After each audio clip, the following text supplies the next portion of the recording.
pleasure, Jim. Chaz, listen, I want to start actually with a political question. I know that's not what you do, but I just want to. I just want to get your take on it. Congress just blinked.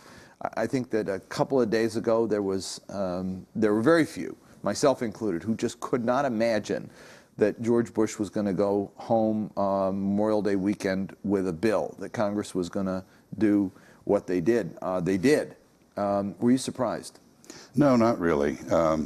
The issue has been framed in terms of supporting the troops. Nobody ever asks, support the troops to do what? What mission are the troops over there to accomplish? And when would we know they had accomplished it? Mm-hmm. And when you phrase the matter that way, support the troops, everybody has to line up behind it. Mm-hmm. So it's a very clever way of evading the basic question, which is, who are we fighting? What's it all about? And then is there any hope of bringing off anything that remotely resembles success? You've been critical of the policy in Iraq. The president now has probably a free hand, I would suggest, for the next year and a half. If the Congress, after the last election, wasn't able to do anything more than what they just did, I would assume he's home free till 2009. What do you expect that the administration will do now with this new sort of breathing room that they have? More of the same? Do you think they're going to shift direction, or do you expect anything different to come? Well, you're the expert on politics, not me, but I don't think the president does have a free hand. I think he's very nervous about the reports that will come out on the benchmarks that the bill establishes. I think basically this is over. And what I mean by that is there's no military solution in Iraq. The military understand that and have understood it from the beginning. It's now pretty clear that the Iraqis are not capable of crafting a political solution. They see their politics as a zero-sum game. It's a fatal game for a lot of them. And I watch the polls here, and I see the number of Americans who want out going up all the time. And I think that will have an impact. And so I don't think the president is home free on this. What's going to happen in Iraq is undoubtedly more of the same. And we will continue, since we don't really know, we don't have a strategy. Support the troops is not a strategy. It's a political imperative. We don't have a strategy. We're not going to make progress. There are those in the region who are desperately concerned about Iraq falling apart, either in terms of civil war or sort of a spreading of the conflict beyond. We just heard Rami Khouri talking about this metastasizing of al-Qaeda now into splinter groups and subgroups and copycat groups. We saw explosions in North Africa. They're in Europe. They're now, assumptions are there in Gaza and in Lebanon, et cetera. The fears there'd be more of the same. Secondly, there's the concern about Iran being now emboldened and empowered by this war. What will make a difference here? If it doesn't get solved, if America can't win it, if we can't find a diplomatic strategy to make the Iraqis come together, and if we just walk away, what are the repercussions? Well, I think the first thing is that nobody in the region, whether they're Iran or Syria or Turkey or Saudi Arabia or Kuwait or Jordan, wants, the neighbors in effect, want Iraq to break up. And they will work very hard to avoid it breaking up because the consequences for them would be pretty dire in terms of their own cohesion as nation states. So I don't think the probability of breakup is high. It's a possibility. But I don't think it would be tolerable to the neighbors, and therefore I don't think it would work. What is likely is continued empowerment of Iran. That's been the principal immediate effect of our adventure or misadventure in Iraq. We've given Iran an enormous amount of influence in Iraq and destroyed Iraq as a balance to Iran in the region. With the rape of Lebanon last year, we ensured that Iran would be able to see its friends in Lebanon, Hezbollah, emerge as a dominant political power there.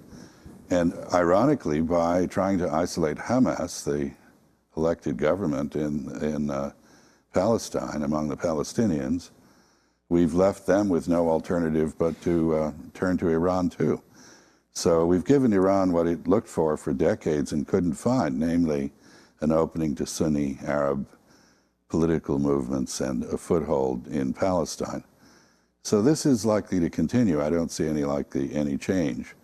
In the meantime, as Rami Khouri was discussing, we see the Saudis reacting with covert action programs in places like Lebanon, some probably in cooperation with the United States, others not, and obviously intervening in Anbar province as well. One of the reasons for al-Qaeda losing ground there, it seems to me, is effective Saudi action on the ground to exclude them. But it's not a pretty picture, and I don't see any prospect it will get prettier.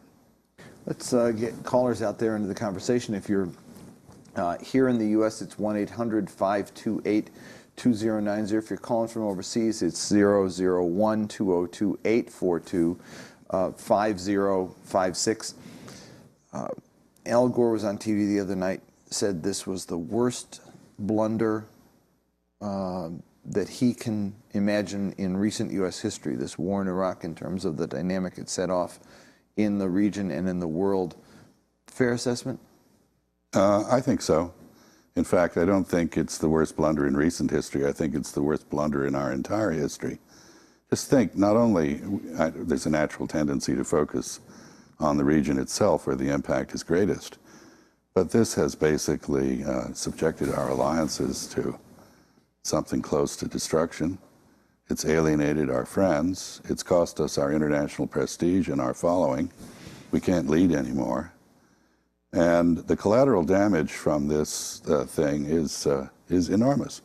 It has basically cost us the position of global supremacy that we enjoyed after the end of the first Gulf War, Desert Storm. And it has, in a very ironic way, it has devalued the deterrent value of our military power because it's shown the limits of military power in a very graphic way. And it's also shown the inability of the United States to sustain an unpopular war over popular objections at home. So I think the net effect of this is really quite catastrophic.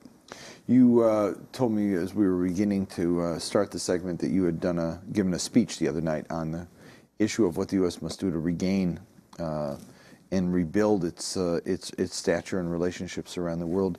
Give me a suggestion or two. Well, I think there are probably two or three elements to this. First, we've strayed from our own traditions. We've violated our constitutional norms. We've abandoned the rule of law to some extent at home. We certainly don't respect it abroad. We don't talk about the UN Charter or the Geneva Conventions, and we engage in kidnappings and torture, apparently, and lock people up in Guantanamo with no charge.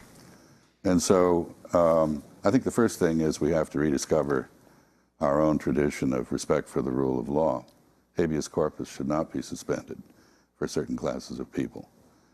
The second thing is that internationally we need to be seen to support this principle.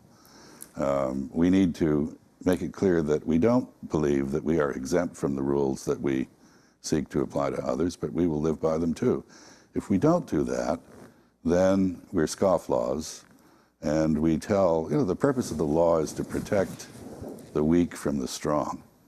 And if the weak have no confidence in law, they have to get a gun. It's no accident that there's a lot of proliferation of weapons of mass destruction going on, and it's going on because people are afraid of us and what we might do.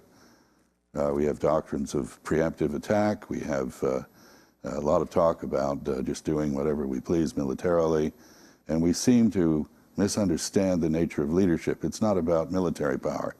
It's about the power to persuade. So these are the first two things. The third thing, I think, frankly, is we need to focus on what the source of our problems is. There's one region of the world where these problems center,